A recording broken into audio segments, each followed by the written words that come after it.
A Salut Ocular parlem de la degeneració macular. És la causa de pèrdua de visió més freqüent a partir dels 60 anys d'edat i se la coneix com degeneració macular associada a l'edat.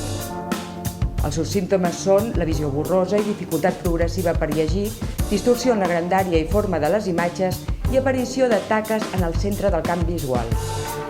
La doctora Elena Barraquer, oftalmòloga i directora mèdic del Centre d'Oftalmologia Barraquer, ens explica quin tractament té.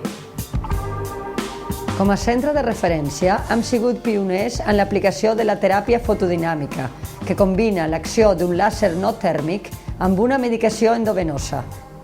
I darrerament també hem incorporat un tractament encara més innovador, la termoteràpia transpupil·lar, intentant en qualsevol cas millorar o almenys mantenir la visió d'aquests pacients. És una informació del Centre d'Oftalmologia Barraquer.